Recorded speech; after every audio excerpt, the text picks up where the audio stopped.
Então vamos lá, Felipe, vamos começar aí a nossa temática. Eu vou iniciar aqui falando o seguinte, eu fiz uma pesquisa no mestrado falando de duas cidades patrimônios, que era a cidade de Goiás e cidade de Pirenópolis.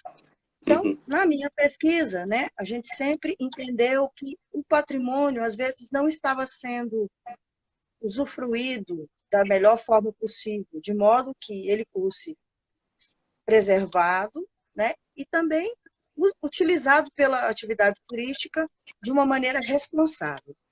Então, eu acho que eu queria primeiro que você começasse a falar por aí, correto? A palavra é sua. Beleza.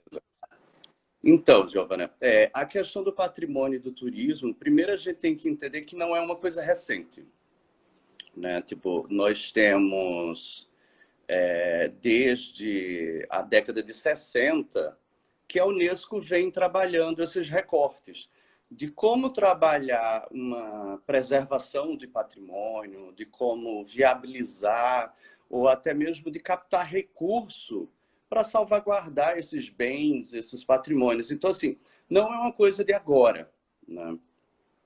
Recentemente, a gente teve uma aluna aqui no nosso programa, eu já falei dela em outros momentos, mas eu acho que é fundamental, a Valéria, e ela faz justamente uma análise desses documentos da Unesco para entender como é que surge esse imbricamento da questão do turismo e do patrimônio.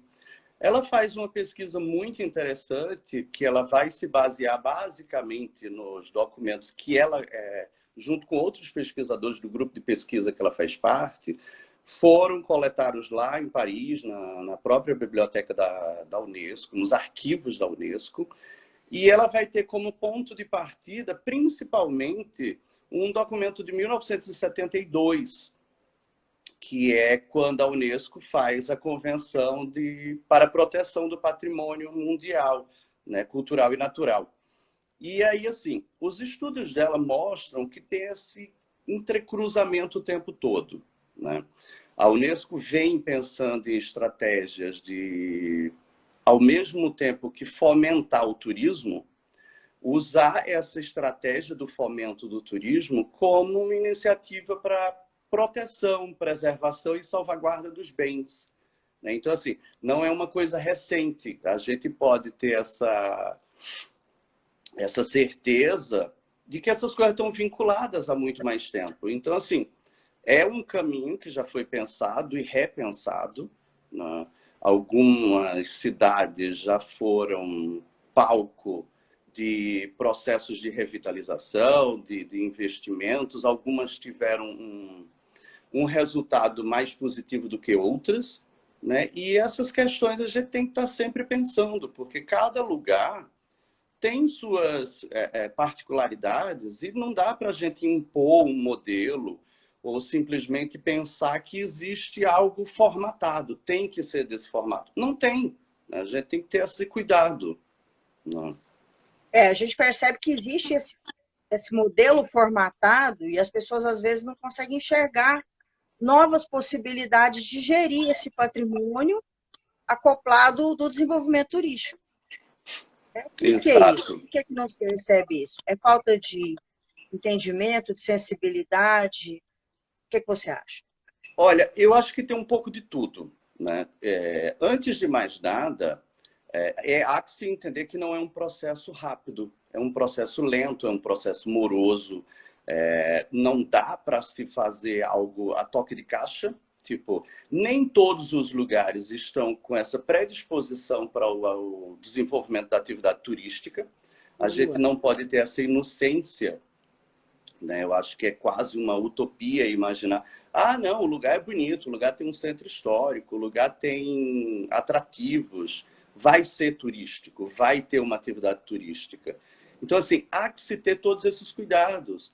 E, obviamente, mesmo que tenham todas as potencialidades, é necessário uma dinâmica em rede, integrada, para captação de recursos, para o gerenciamento, uma questão de gestão e governança, para questões ligadas à infraestrutura.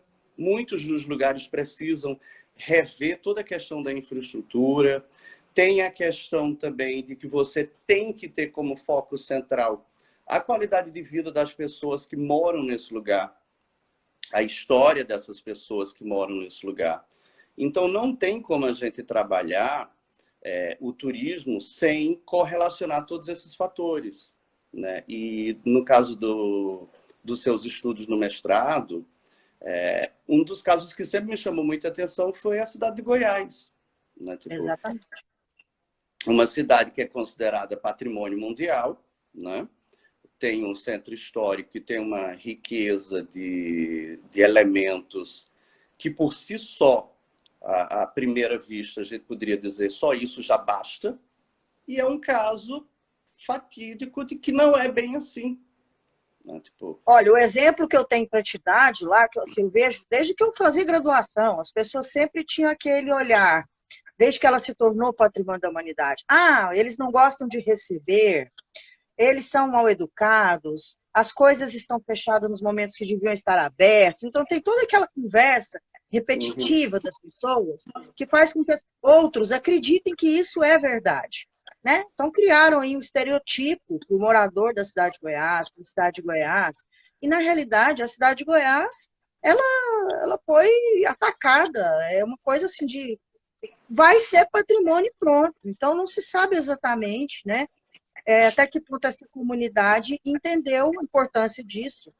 E aí, claro, algumas pessoas que estavam ali no centro histórico, que tinham suas casas, e que cuidavam da igreja, de outros patrimônios, etc., têm entendimento. E outros, que a cidade de Goiás ela não pode se restringir a quem mora apenas no centro histórico. Toda a comunidade tem que fazer parte desse processo. Antes de um visitante conhecer o museu, a escola da cidade tem que conhecer o museu, tem que conhecer a história. Então, isso tudo foi acontecendo de uma forma avassaladora, de modo que ficou essa impressão. Eu sempre digo que isso não existe. A comunidade, ela é uma excelente comunidade, ela quer receber do jeito dela, no tempo dela. Mas, assim, quero que você fale um pouco sobre isso. Existem alguns pontos aí que eu não sei se eu concordo todos com você, mas o legal da academia é justamente isso, é a gente fazer essa troca e ampliar as visões. Uma coisa que é fato... Você está me ouvindo, Giovana? Acho que deu uma caída. Bom, voltou. Uma das coisas que eu vejo que é fato é que não existe essa imposição de que se vai ter turismo, tem que ser todo no mesmo formato, né? O turismo ele tem que acontecer respeitando as características de cada lugar e de cada população. Por outro lado, tem um trabalho de uma professora aqui da UFSC, que ela passou um tempo também aí na Federal de Goiás, a Andréa Delgado, que eu acho muito interessante. Tipo, ela tem um trabalho chamado A Invenção da Cidade Patrimônio Mundial, né? Goiás enquanto essa invenção de cidade patrimônio. E algo que ela coloca é que assim, esse processo foi muito antigo, né? Não é uma coisa que surge da noite para o dia. E ela vai pontuando que o IFAM já desde 1950 fazia trabalhos, tinha a Organização Vila Boense de Artes e Tradições desde a década de 60. Você vai ter o movimento Pró-Cidade de Goiás também na década de 90. Você tem o programa Cidades Históricas, que é anterior, de 73, e culmina em 2001 com a chancela da Unesco.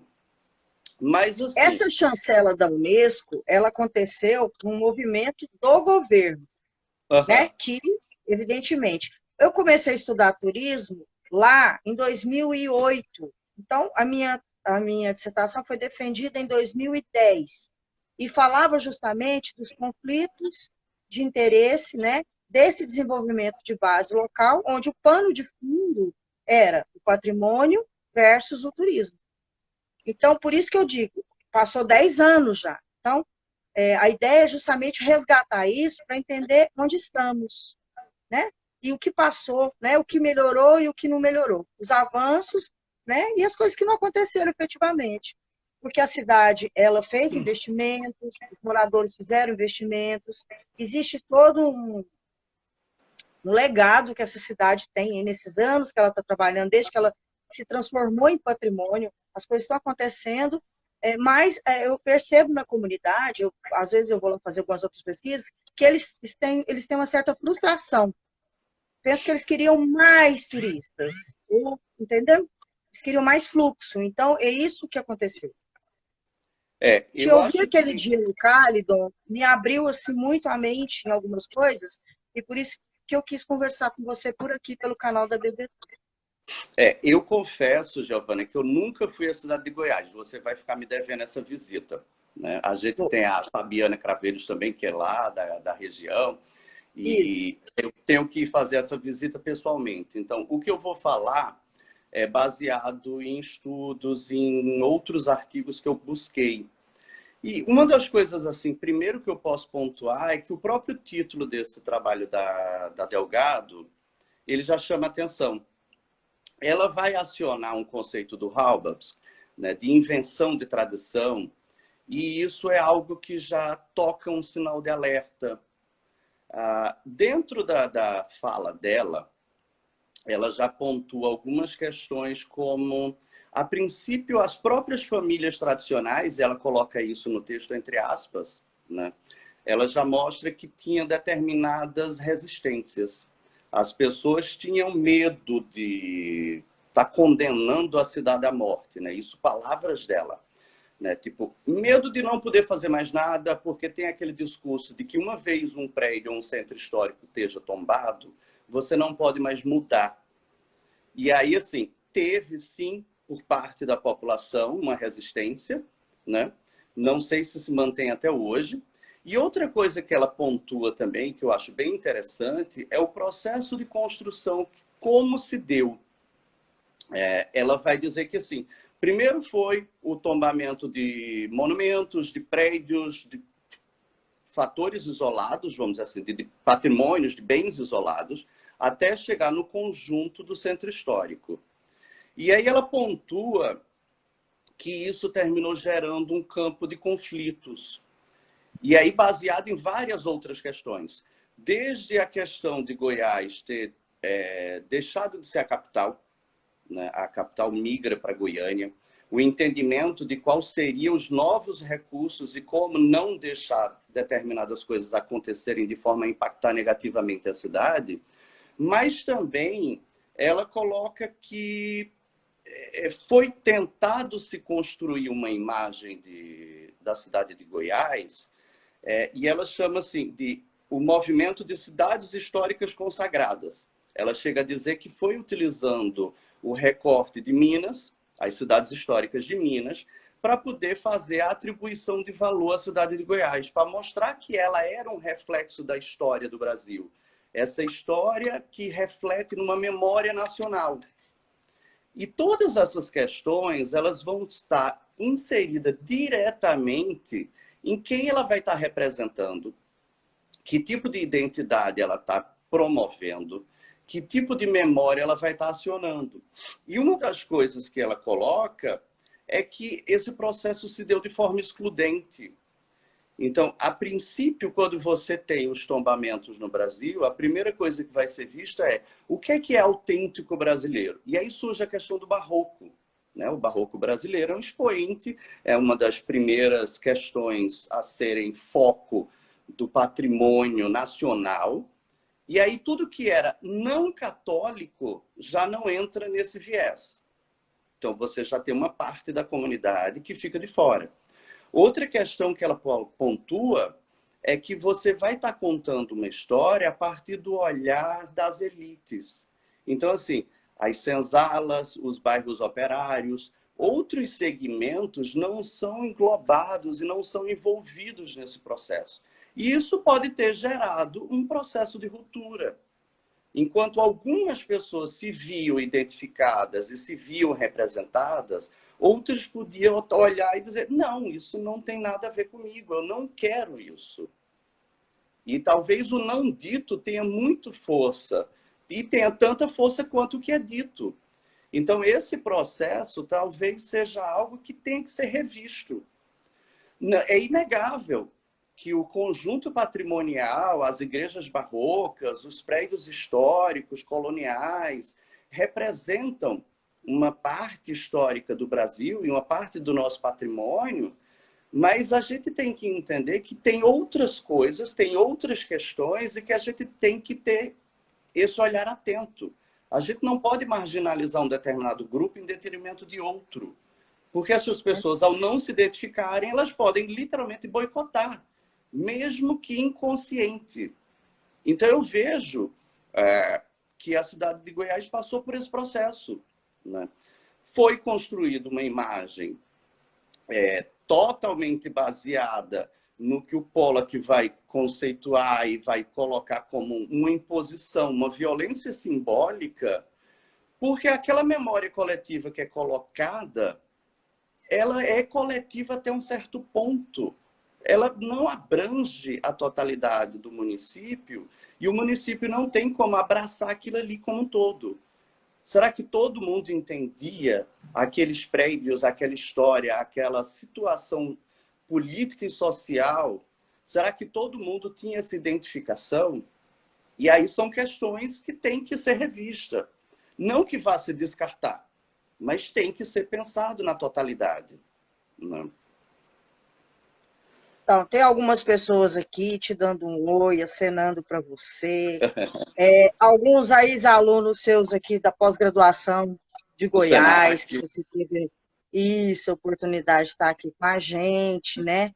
Então, está todo mundo muito interessado nessa discussão, na forma como você está conduzindo. Então, assim, é claro que é um processo de amadurecimento, né? Inclusive de quem mora na cidade de Goiás, de quem lida com o patrimônio, né? Então, a ideia é justamente falar disso, por quê? Porque a gente está vivendo um momento diferente hoje. Então, eu, quando pesquisei, há 10 anos atrás, exatamente, existia um conflito muito grande, principalmente, eu me lembro na época que tinha um conflito de uma pessoa que veio de fora assumir um museu, e ela tinha uma religião diferente, e a predominância lá era o catolicismo, então existia Sim, um conflito muito grande com essa pessoa que vem com novas ideias, né? Tentando trabalhar o patrimônio de uma forma diferente. Mas, assim, a gente percebe que há um amadurecimento, né? As pessoas elogiam muito aqui, estão falando, né? Que existem várias cidades, assim, com esses mesmos processos que a cidade de Goiás passou, né? E, e o Décio Coutinho, que é uma pessoa admirável aqui do nosso estado, ele está dizendo o seguinte: proteger, depois gerir, antes de tudo. com Comente isso certeza. aí, por favor, filho. Não, isso é outro ponto que é fundamental. A gente tem que proteger, mas tem que pensar também na gestão. Né? E uma das coisas que eu tenho observado e que é constante nos textos que falam sobre a cidade de Goiás são expressões até um certo ponto pesadas. Né? Algumas pessoas chegam a dizer que faltou uma política de gestão efetiva, né?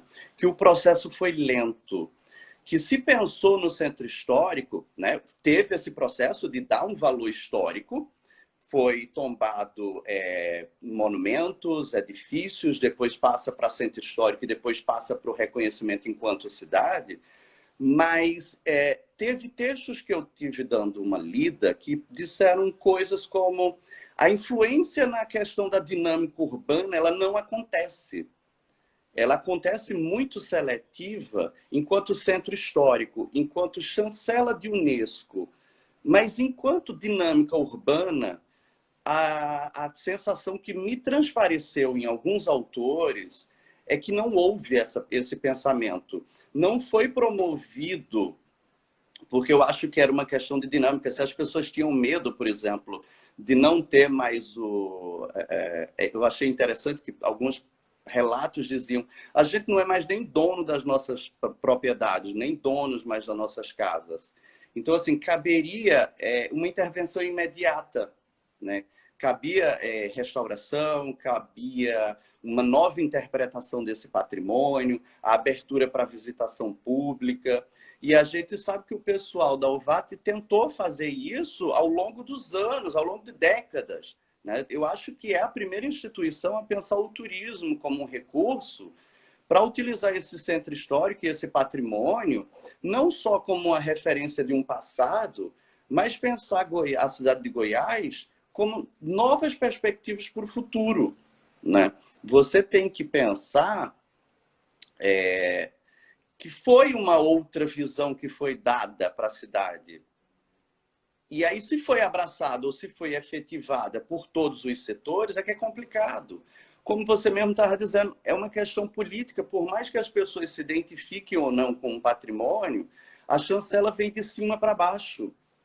A gente precisa do poder público, a gente precisa de um IFAM, a gente precisa de um ICOMOS, a gente precisa de um Unesco, a gente precisa de um governador, a gente precisa de alguém que venha e diga, olha, isso é patrimônio.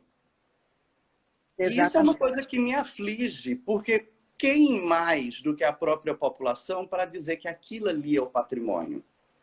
Como é que a gente deve lidar com essa questão de entendimento do que é patrimônio?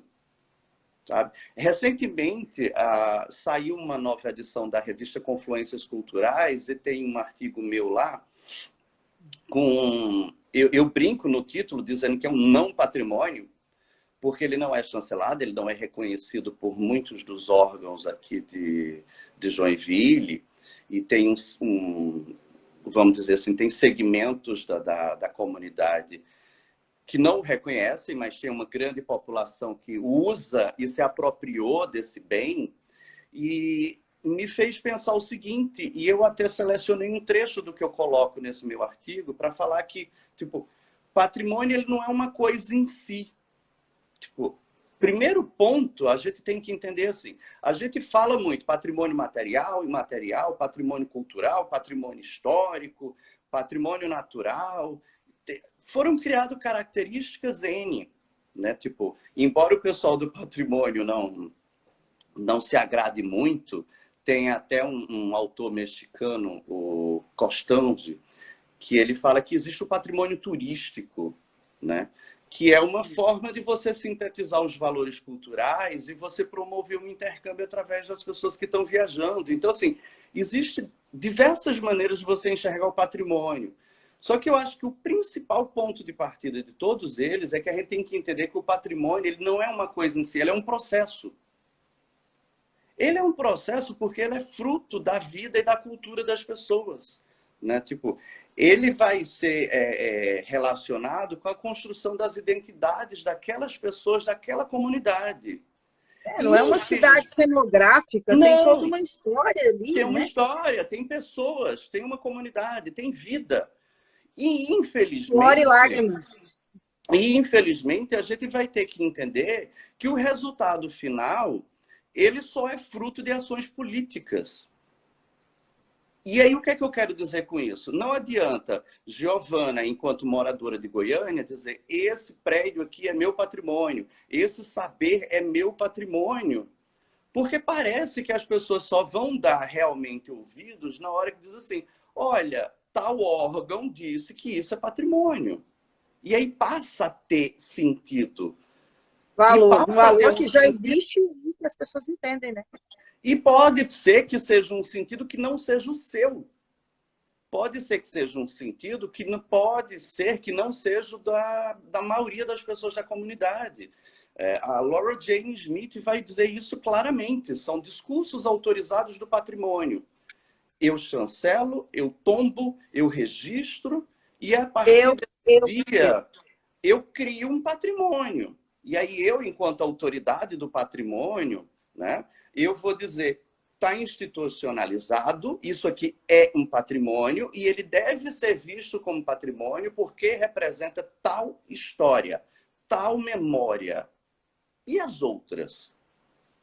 Tipo, eu acho que a questão da cidade de Goiás passa por tudo isso, né? É óbvio que houve um processo de mudança e de construção, mas talvez no seu início não tenha tido muito esse pensamento, muito esse discernimento de como é que poderia afetar É determinadas claro, na minha camadas. pesquisa, nas minhas entrevistas, que as pessoas tinham esse incômodo, certo? Sim, Elas se sentiam apartadas do processo.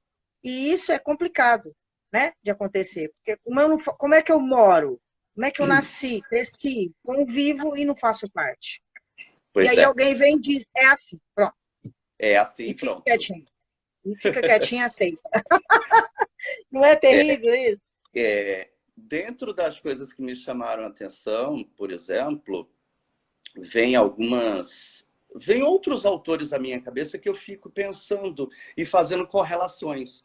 Por exemplo, um dos pontos altos da cidade de Goiás, e que eu queria muito conhecer, é a procissão do Fogaréu, né?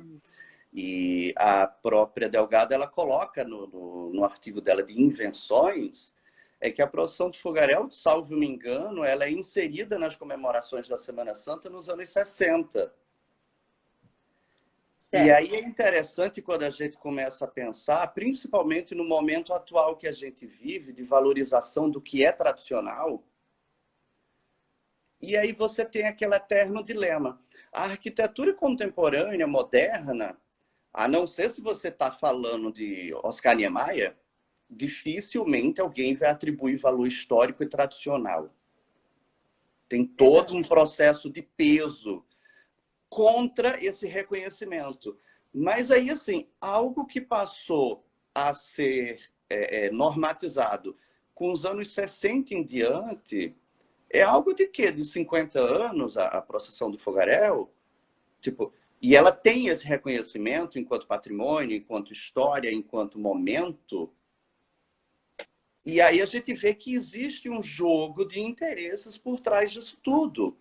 E a gente começa a perceber também, e aí a gente pode pensar que, independente se as iniciativas ou se as intenções eram boas ou não, mas que ocorreu realmente a escolha. Alguém foi lá e apontou, ó, vamos priorizar tal recorte, vamos dar mais visibilidade a tais características. E aí o Pierre Nora, ele vai ser incrível, porque ele vai dizer uma coisa que se aplica a Goiânia. A Goiânia não, a cidade de Goiás. Com essa transformação da capital para Goiânia, Goiás teve que se reinventar. Então, primeiro se escolheu e se elegeu determinados momentos históricos, prédios, depois se criou esse processo de atribuição de valor, né? Tipo, esse valor não foi natural, assim, tipo, do nada, alguém foi lá e realmente colocou, né? Tipo, teve que acionar uma história. Você vai ter em seguida, depois, todo um trabalho para fazer uma história de uma espécie de vigilância comemorativa. Você cria um calendário de eventos, você cria atitudes, você cria momentos, você cria festejos, você cria atividades para fazer com que aquelas pessoas se identifiquem com aquilo ali e reforce a ideia de lugar de memória. Mesmo se esse lugar não é um lugar de memória para essas pessoas. Mas o uso e a repetição continuada ao longo dos anos e das décadas, de repente construiu para alguns, mas para Constrói. outros pode não ser até hoje. Significar nada, exatamente. E aí a gente volta ao que você estava dizendo, e os que são não católicos? E aí, assim, nem sei como é que funciona a questão de religiões de matriz afro na cidade de Goiás.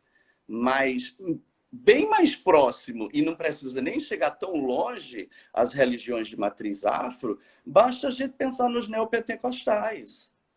Eles compactuam com essas ideias, eles apoiam essas ideias. Então, a gente tem que repensar se o problema não é muito mais ideológico. Essa identificação acontece ou não em função de como as pessoas se veem representadas. Se elas estão... eu estou vendo aqui, tem um comentário. A comunidade precisa se apropriar do lugar. Pois é, mas se o lugar, inclusive, não tem essa representatividade ou não lhe dá espaço, como é que você vai fazer esse processo? Como é que você vai ter essa gestão de um bem patrimonial voltado para o turismo se ela está falando de algo que a mim não pertence? Complicadíssimo ver esse processo de participação das pessoas. De que ponto, né? O lugar de fala de cada um, aquilo que elas acreditam, né? É interessante. Vamos mudar de cidade patrimônio agora, Felipe. Vamos falar da cidade patrimônio que você conheceu, Pirenópolis. Não é patrimônio da humanidade, mas é patrimônio também. Quais são as suas Pois é. impressões? Aí eu queria que você fizesse também uma colocação interessante que eu vi na sua live do Cálidon sobre turismo material e imaterial. Eu achei interessantíssima a forma como você tratou o assunto. Antes de Tá, falar de Pirinópolis, e depois a gente fala de Pirinópolis. tá. A questão dos patrimônios, essa questão da materialidade e da imaterialidade, eu sempre digo que o que mudou meu tipo de visão foram os trabalhos do Piano, né? O Piano de Menezes, ele fala que essa separação ela é muito limitante. Não dá para a gente agir de forma a limitar algo como material ou imaterial. E aí ele traz isso de uma forma muito lúcida, porque todo patrimônio material ele vai ter um vetor imaterial. E, do mesmo modo, um patrimônio, quando ele é tido como imaterial, ele vai ter uma dimensão material. Então, por exemplo, vamos pegar o exemplo mais clássico dos patrimônios brasileiros, a igreja barroca de qualquer cidade histórica que você pensar. Olinda, Ouro Preto, por aí você vai. Escolha uma e pense. Se a gente traz isso para a questão, a gente que já tem um pouco mais de idade, né, Gi? Na época de escola, o pessoal dizia assim, porque eu acho que hoje em dia ninguém fala mais isso nas salas de aula, espero. O patrimônio material é aquele que a gente toca. O Exato. imaterial é o que a gente não toca. Ok. Esse era o conceito como era passado. Né? Então, assim, ok. Só que, assim, a igreja é barroca, tá lá, a Léa Jardim fez um trabalho lindo, tá tudo maravilhoso. Eu toco. Mas ela pode representar a minha fé. Ela pode representar os meus sincretismos com várias questões religiosas, com vários dogmas, com várias questões que o prédio em si não é. Então, aquele bem é material, mas ele também é imaterial. Ele tem um significado, ele tem essa dimensão simbólica. Ele tem significados, ele tem outros que vão e que perpassam a construção. O que a gente chama de pedrical. Vai além. Do mesmo jeito que o contrário. Né? Se você diz assim, um determinado grupo tem uma música que é um patrimônio imaterial. O que é uma música? Né? A música representa muita coisa. Existem músicas que foram usadas durante anos em trabalhos. Né? Tipo, você vai cantando aquela música para cadenciar o seu trabalho, para dar o ritmo do seu trabalho. Mas para que aquela música exista, você vai empregar muitas vezes instrumentos musicais, você provavelmente vai ter figurinos que estão associados àquela dança. Então, assim, tem elementos que são altamente materiais. Então, não precisa dissociar uma coisa que, tipo, sinceramente não traz, não agrega. Você separar, muitas vezes, cria muito mais problema. Porque aí você vai terminar... já que separou uma coisa, vamos separar tudo. Então, assim, isso aqui é cultura popular, isso aqui é cultura erudita, isso aqui é bom, isso aqui é ruim. Tipo, e você não precisa fazer esse tipo de separação. Inclusive, de acordo com uma visão antropológica, você nem pode hierarquizar uma cultura, você não pode considerar algo maior, você não pode considerar algo mais ou menos importante. Então, eu acho que cabe a gente repensar todas essas questões. Né? Depende do ponto de vista de quem está olhando, do sentimento que ela tem envolvido, Sim, da emoção, da participação que ela teve. Então, não dá para colocar tudo numa panelinha e ficar tudo igual, misturado. Isso eu pois é. concordo plenamente. Gostei bastante dessa forma como você argumentou na outra live. Por isso que eu pedi para você falar um pouquinho aqui, porque essa dúvida fica para todos. Né? A gente fica com essas coisas na cabeça. A própria literatura do turismo, ela fala dessa questão da divisão, né, Felipe? Fala. Então, Fala. A questão da literatura do turismo, e na outra live eu também fiz uma brincadeira bem no final, porque eu disse assim, eu não vou ter tempo de falar nada, nem ninguém questionar, então eu vou falar só no final. A literatura do turismo muitas vezes se apropria de termos, e aí por não ter o entendimento real, por não ter o entendimento de determinados outros aspectos, sai utilizando. e não para pensar no que aquilo ali pode acontecer. E a gente tem as palavras da moda no turismo, né? Tipo, teve uma época que tudo tinha que ter a palavra sustentabilidade, teve a época que tudo tinha que ser de base local, e tem... Então, assim, a gente vai ter nossas questões, a gente sai usando. E dentro das questões de patrimônio, aí eu brinquei na outra live lá com o Cálidon, tem a questão do resgatar, que para a gente do turismo é muito normal. A gente vira e mexe, vamos resgatar tal cultura, vamos resgatar tal coisa. E a própria a Andrea, do texto sobre Goiás, ela coloca a palavra resgatar sempre entre aspas. E aí eu achei aquilo interessante e fui dar uma olhada. Ela é historiadora. E aí, assim, parabéns a minhas amigas historiadoras que conseguem entender que aí talvez seja o X da questão que eu vejo entre Pirenópolis e a cidade de Goiás. A cultura ela tem que ser vista como dinâmica. Ela é viva, ela se transforma. Hoje, a gente não tem as mesmas coisas que a gente teve ontem. E amanhã, provavelmente, não vai ser o que é hoje. Então, você tem que ter um olhar... A gente tem que ter um olhar aberto. A gente tem que entender que se congelaram a cidade de Goiás com um valor histórico de um determinado grupo social, de um determinado segmento da sociedade, e não englobar os outros, aquilo ali ficou estático. E aí, quando eu cheguei a Pirenópolis com você, a gente chegou na época que estava acontecendo a cavalhada, né? E aí, assim, você via na rua aquela profusão de pessoas e era uma coisa que chamava atenção, porque você via o espetáculo, você via as pessoas a cavalo, você via as pessoas... eu não sei como é que chamam lá em Pirenópolis, mas aquele tipo de roupa aqui lá no Nordeste, já que eu sou nordestino, eu ainda tenho minhas palavras que eu não consigo traduzir para o idioma que não seja o nordestês. As pessoas encapuzadas, que a gente chama de papangu, né? Então, assim, você tem em Pirenópolis, parece-me, que uma maior confluência de aspectos, de valores e de grupos.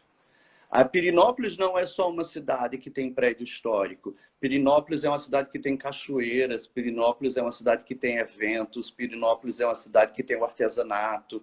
Pirenópolis tem a igreja católica lá no alto da pracinha com aquela escadaria, mas ela tem grupos esotéricos. Você tem uma diversidade muito maior de olhares em Pirenópolis. Então é mais fácil eu chegar em Pirenópolis e eu me sentir representado. Então, se eu, como turista, consigo me sentir mais representado ali, provavelmente a própria população também vai ter isso. E outras pessoas não vão ter que passar por aquele processo de se sentir estrangeiro na sua própria terra. Como é o caso de você pensar, por exemplo, pessoas que migram. Por exemplo, eu sou migrante, né? Eu sou paraibano, moro, eu acho que desde 2006 para 2007 que eu vim fazer mestrado em Santa Catarina. 2007. E, né, eu me sinto parte do estado de Santa Catarina.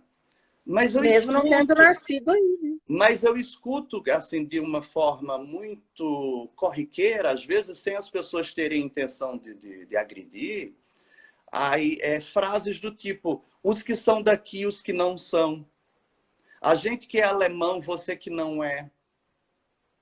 Então, assim... Mas aqui não é diferente, não. Existe uma categorização muito grande. Mas o que eu estou pontuando, Pirenópolis eu tive muito rápido.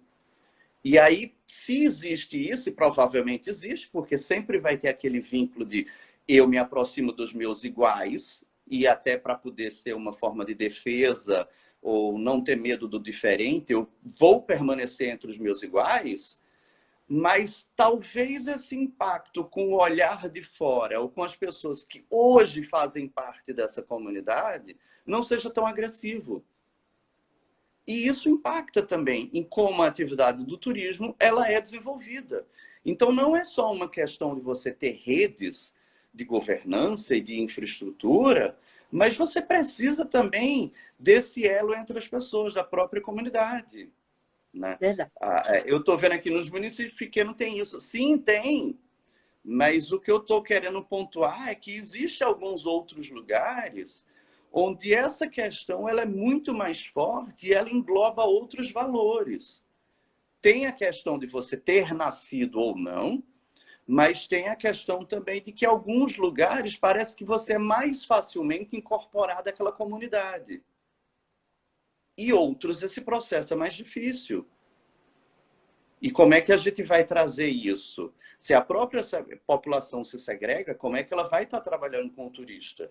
Como é que ela vai estar fazendo essa questão do acolhimento? Como é que ela vai trabalhar as questões relativas à hospitalidade? Esse bem Tudo isso receber, né, ele fica complexo.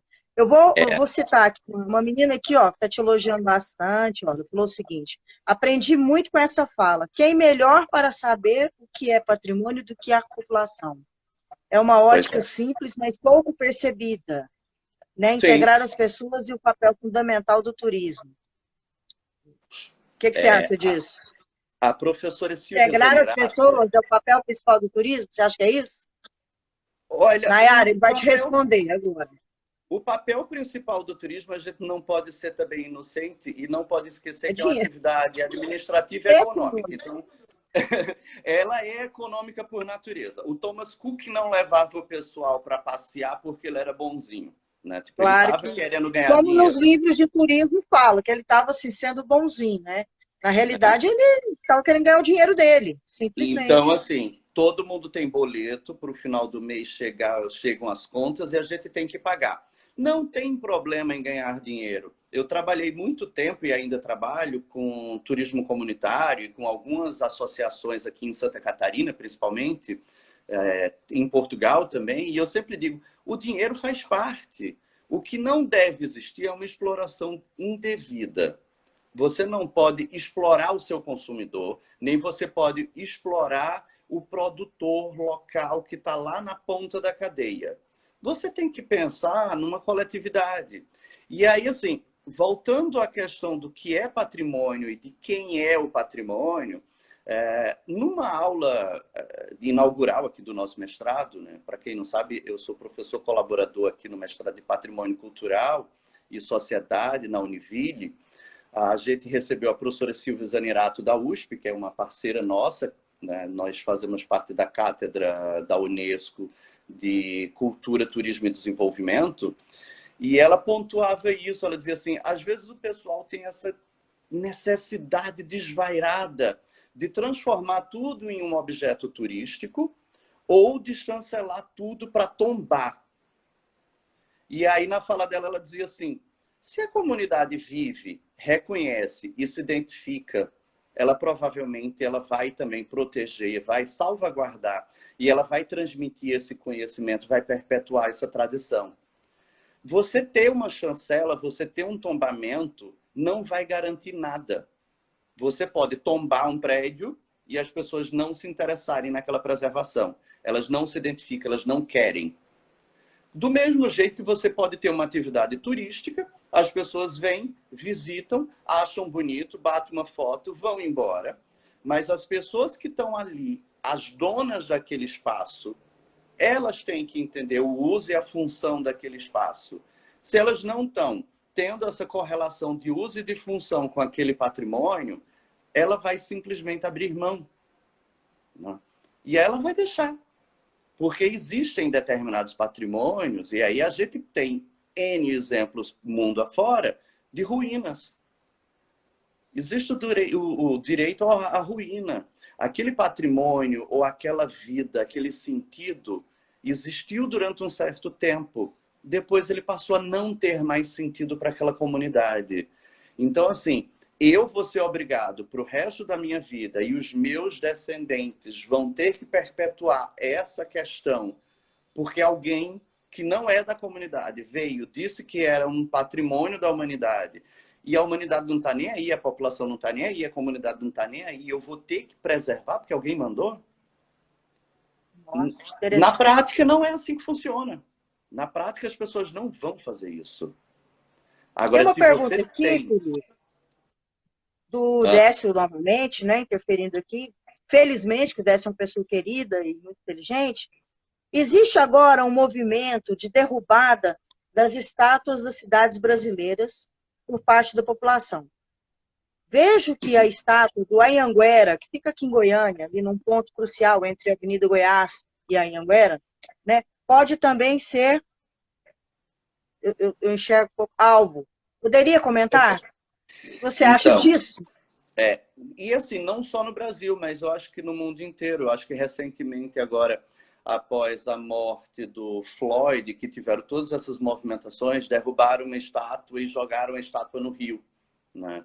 Era a estátua de um escravocrata, era alguém que sempre teve acima do bem e do mal, até porque detinha poderes financeiros, políticos e sociais, e embora tenha investido muito em escolas, em determinados segmentos da sociedade, para outras pessoas ele sempre foi visto como alguém muito negativo. E aí, nesse ponto, eu tenho que entender o seguinte, do mesmo jeito que eu não posso chegar e dizer a cidade de Goiás optou por segregar determinada parcela da população e excluir outras. Vão existir outros movimentos que essas que foram excluídas nesse primeiro momento, elas vão estar contempladas e outros vão estar segregados. Vai ter sempre. Tudo vai ter o lado bom e o lado ruim. Eu acho que talvez, se a gente for fazer a linha advogado do diabo, mesmo determinadas personalidades que foram racistas, sexistas, né, tipo, em algum momento elas devem ter tido alguma coisa. Espero que tenham. Eu acho que a gente poderia acionar esses patrimônios na visão do que a Cristina Meneghello fala, que são patrimônios dissonantes. É um patrimônio que me traz dor. Você pode dizer, é um patrimônio que é uma estátua, é um prédio, é um campo de concentração, Auschwitz. É bom que a gente mantenha para contar aquela história e mostrar a bárbara que teve ali. Né? Antes de mais nada, é um patrimônio. Se a comunidade conseguir translocar essa dor em aprendizado, eu entendo que vale a pena ser mantido. Se a É como comunidade lá na não Ilha Grande, né? consegue... Se mantém as ruínas do presídio, eu vou sempre lá, mesmo que aquilo ali Né? tenha sido algo absurdo, mas está lá. Você olha, você reflete, né?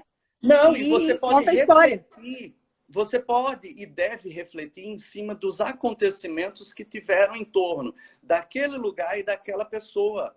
Você pode usar aquilo ali como transmissão de conhecimento, como um aprendizado. Você pode trazer debates em cima daquilo ali. A escravidão foi uma coisa horrorosa. Fato. Até hoje a gente vê gritos mundo afora de vidas negras importam. Então vamos pegar uma determinada estátua que simbolizava aquela bárbara para dizer, ó, esse tempo aqui a gente não quer mais. Esse monumento vai existir aqui para que a gente diga, existiu. Porque pode também acontecer o contrário. Derruba tudo, tira todos os monumentos, destrói todos os prédios e um belo dia... Aí eu estou conversando com a Giovana diz assim, não, mas isso aqui em Goiás nunca aconteceu. Nunca teve racismo. Nunca teve problemas de feminicídio. Nunca teve problemas com a população LGBT. A gente nunca teve isso porque vocês apagaram o passado inteiro. Então, assim, é um risco. Do mesmo jeito que aquele patrimônio, eu adoro a expressão patrimônio dissonante, né? Tipo, ela foi muito feliz nesses estudos, e ao mesmo tempo que isso pode remeter à dor, e você não querer dar de cara com aquilo ali, se você retira, você pode invisibilizar ainda mais a luta desses segmentos. E aí há que se ter muito mais cuidado. É muito interessante essa sua reflexão, né? A gente fica pensando. Aqui no Monumento Anhanguera, né, eles foram reduzindo esse monumento e ele ficou ali no meio do cruzamento, né? E isso, assim, talvez não foi feito de forma pensada, né? Em função dos bandeirantes que vieram para cá, que roubaram o Sim. ouro, tem toda aquela conta da história. Então, quando você olha para ele, é claro que pode ser que eu entenda isso, mas outra pessoa acha que aquilo ali é um ponto de referência da cidade, Sim. se acostumou a ver aquilo ali. Então, existem várias visões. A gente não pode radicalizar. E É, o o Décio está turismo ele colocando se aqui apropria dessas questões. o mesmo movimento acontece com a estátua do Borba Gato, né? Tipo, então, assim, são reflexões que a gente tem que trazer. E o que eu acho mais importante sobre essas questões das minorias sociais é que a gente está numa constante evolução. A gente não tem as respostas para isso. Então, eu acho que outra função que o turismo pode trazer e pode agregar ao patrimônio e à questão do turismo é essa reflexão. Vamos lançar novos olhares. E o que está ruim, a gente pode propor novas ideias e novas utilizações. Porque, de repente, como é apresentado as questões nos museus, nos monumentos, inclusive por um profissional do turismo como guia de turismo, ela pode melhorar, ela tem que ter mais reflexão, ela não pode ser só repetição de uma história que nem sempre é a real história. Né? Você vai Uhum. pegando ali uma informação aqui e ali, você constrói um discurso e apresenta aquilo ali para o turista e pronto. Então, isso tem que ser pensado também na questão da gestão do patrimônio e turismo. Concorda, Felipe? Ou discorda? Eu, inclusive, costumo dizer que tem algumas palavras que não dá para a gente usar no singular. A gente tem que falar em culturas, tem que falar em histórias. Embora a gente tenha a ideia da construção de uma representatividade, de uma identidade, de uma memória de determinados grupos, sempre vão ter outros recortes e outros aspectos que não estão ali dentro. Então, existem histórias múltiplas, existem culturas múltiplas, e elas podem se agregar. E ela pode se transformar e criar novas. Tipo, a gente tem que ter muito bem entendido essa reflexão. Realmente, esse é um assunto poderoso, né? Que nos remete aí a pensar em como a gestão turística está sendo realmente realizada nos patrimônios, nas cidades patrimônio, né?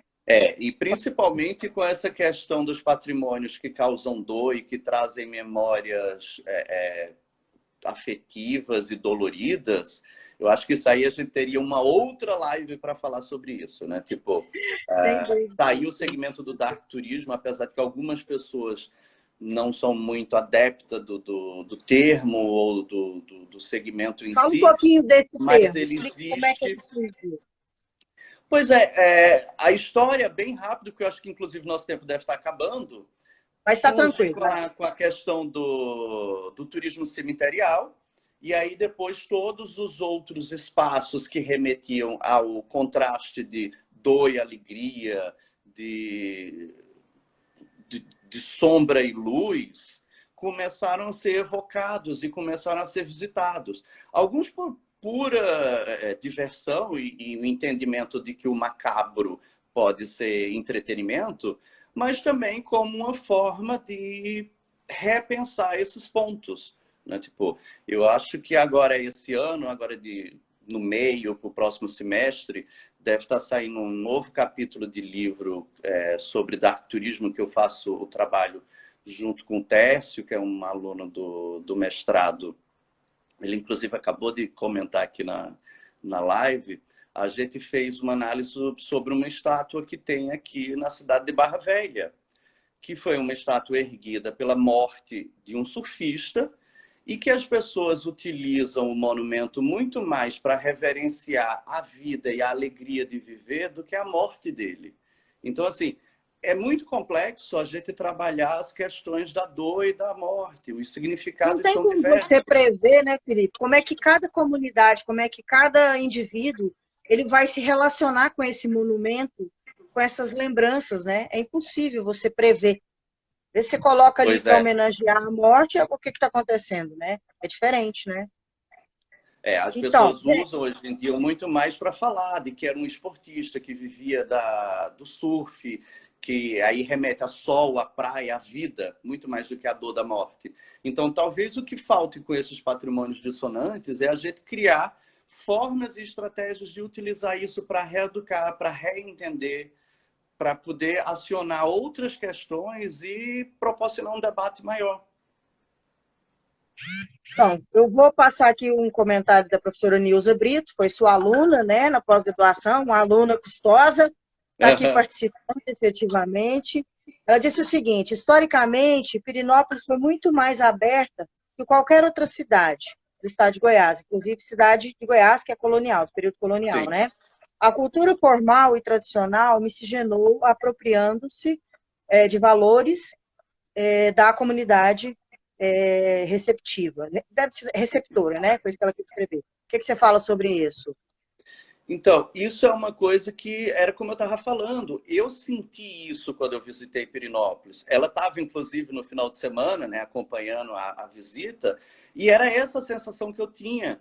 Enquanto que a cidade de Goiás, que é uma cidade que eu não conheço e que eu conheço através de vocês e das leituras que eu faço, algumas coisas me chamaram a atenção. Por exemplo, existem determinados termos que falam de determinados grupos e segmentos dentro da cidade de Goiás como monopólios, os donos da cidade.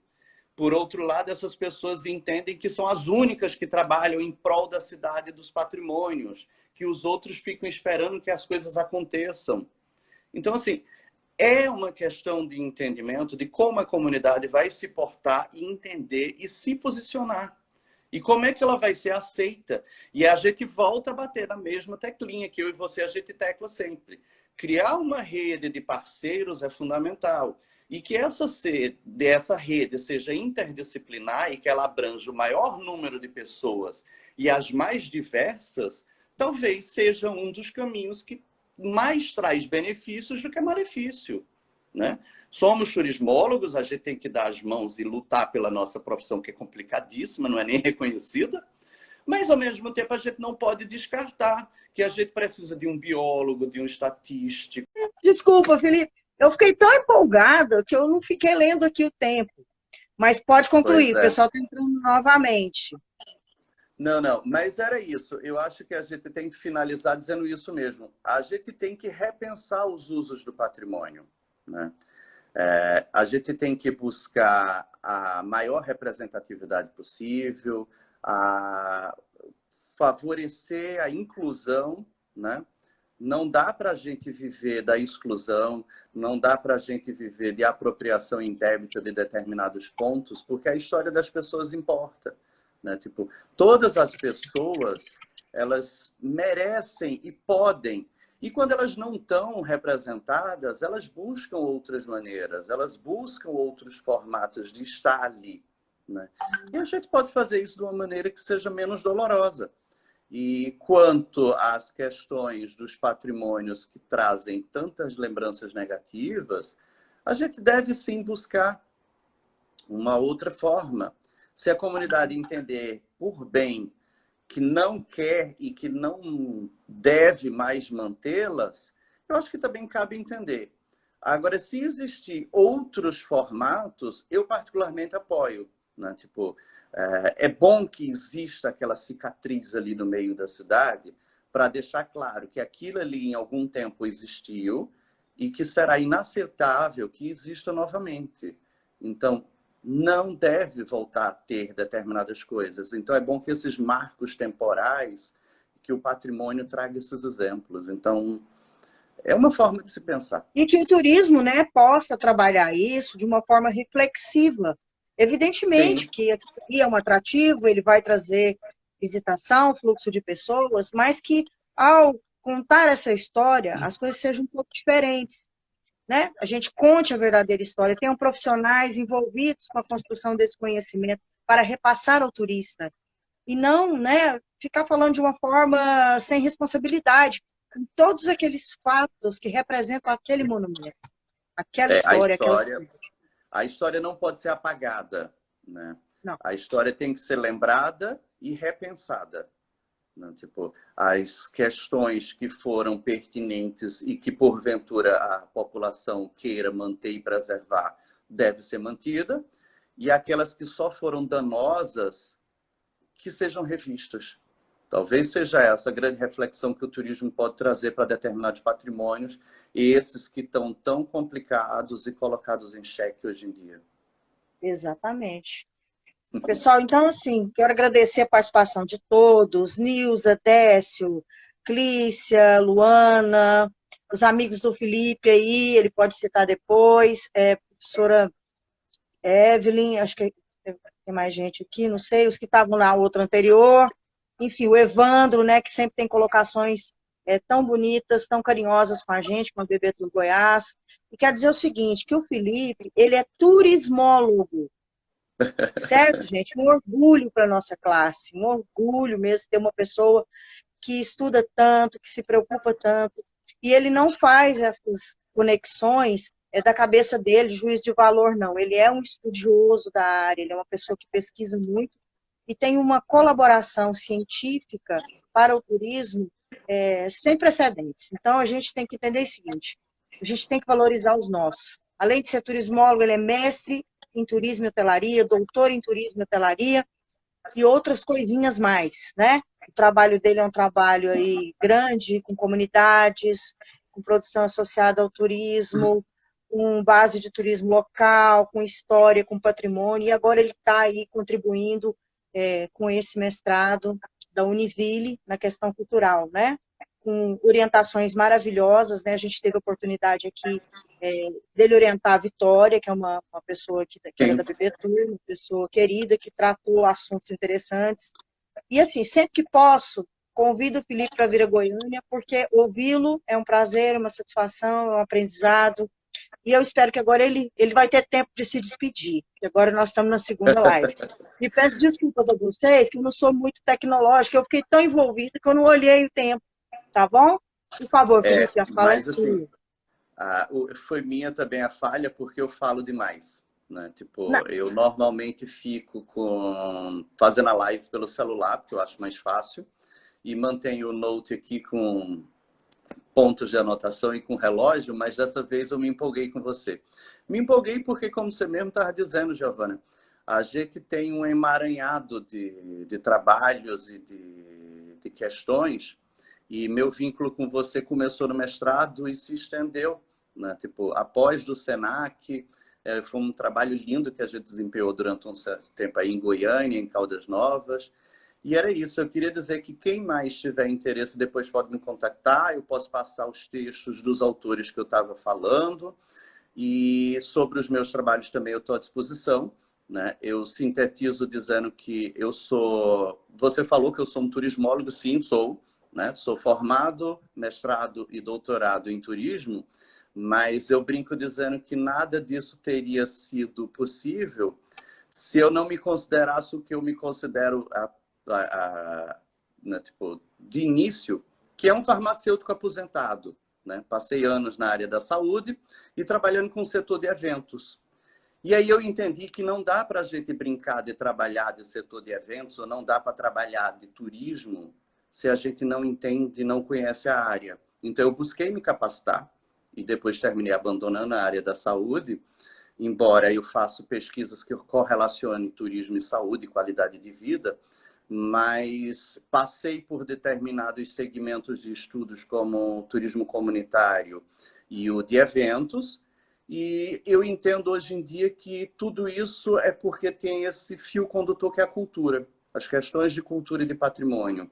Né? Tipo, é impossível a gente pensar a atividade do turismo sem uma qualificação profissional séria, né? Um trabalho em rede, pensado, planejado, com uma gestão coerente, e pensar na cultura. Não tem como a gente fazer nada relacionado ao turismo se a gente não pensar em cultura e patrimônio. Então é isso. Mais uma vez, obrigado. Foi um prazer estar aqui com você hoje. E que novas... honra, querido. Obrigada, gente. A gente vai Eu que disponibilizar os vídeos agradeço. no canal do YouTube, né? Felipe, muito obrigada por estar com a gente nesse feriado. Obrigada mesmo. Eu Beijo, que beijo a todos os agradeço. Beijo grande. participantes. Beijo, beijo. Tá joia. Tchau. Tchau, querido.